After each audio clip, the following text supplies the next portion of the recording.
Il y a un petit peu de vent, mais c'est pas, mais on le sent bien qu'il y a du vent quand même.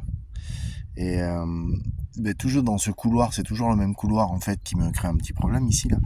Hum, bon, ça fait 8 centimètres. Et à 150 mètres, c'est peut-être pas si dramatique que ça. Quand on tire là-bas, on a l'impression qu'on est vraiment hors zone à chaque fois, tu vois. Mais tu vois, le cœur, il est là. En fait, tout compte fait, je suis à 1,5 cm, 2 cm à côté.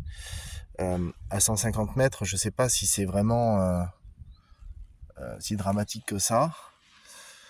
Bon, par contre, les impacts, ça fait vraiment très très lourd. Là, tu vois, j'ai visé le centre et j'étais ici. Après, j'ai fait une correction, je suis parti de ce côté. Après, j'ai refait une autre correction, je suis monté là. J'ai essayé de ce côté. Au début, j'étais là. Après, j'ai essayé de rehausser, etc. Bon, c'était là, ça a vraiment été merdique. J'arrivais pas à me régler. Et puis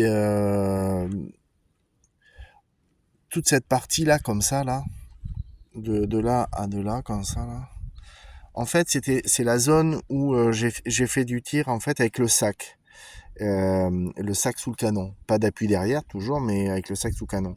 Et en fait, tu te rends compte que là maintenant, je me rends compte que en fait, j'ai beaucoup plus de sauts et de plombs qui se barrent dans tous les sens, tu vois. Même si, voilà, c'est pas terrible, terrible, mais bon, tu vois, regarde, il y a eu des sursauts et tout ça.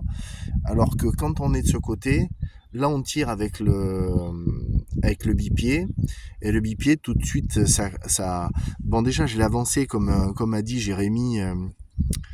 Vraiment au dernier truc et moi je trouve que c'est vraiment enfin très confortable et là tu vois tout de suite beaucoup moins d'écart, beaucoup plus stable, vraiment plus sympa quoi. Donc je pense que je vais opter pour mettre des poids de chaque côté de la Dina pour